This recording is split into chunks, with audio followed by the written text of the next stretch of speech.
సుజాతమూలా శుభగా కీర్తిమాలా యశస్విని ప్రభగ్నా చిరరాత్రియం మమ సీతామపశ్యతః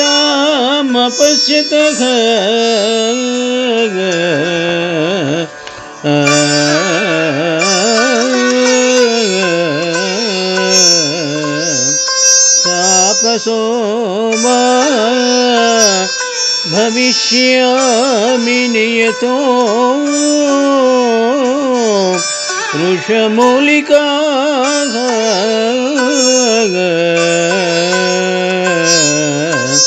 నేతః ప్రతిగమిష్యామి తాం దృష్ట్వా సితేక్షణా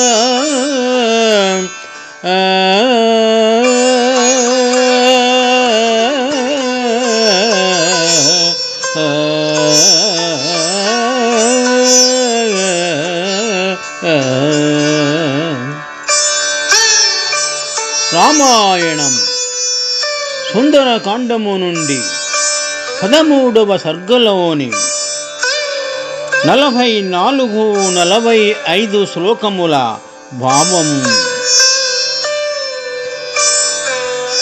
హనుమంతుడు సీతాన్వేష సందర్భమున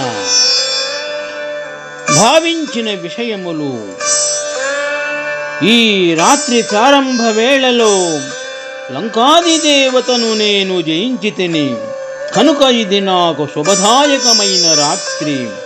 చంద్రోదయముతో రమ్యమై సీతాన్వేషణకు అనుకూలించినది గాన ఇది శుభగా ప్రారంభమున విజయమును కీర్తిని కలిగించినందున ఇది నాకు కీర్తిదాయిని.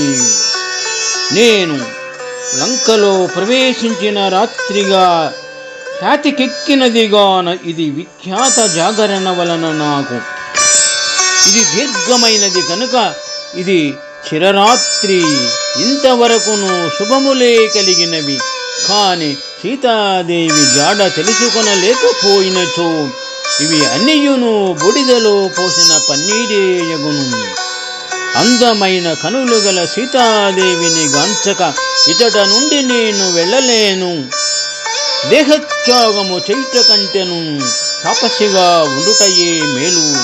కనుక వృక్షమూలములను ఆశ్రయించి నియమములను పాటించుతూ తపస్వి నయ్యదను అని హనుమంతుడు ఈ విధముగా పలు విధములుగా భావించను. శుభం.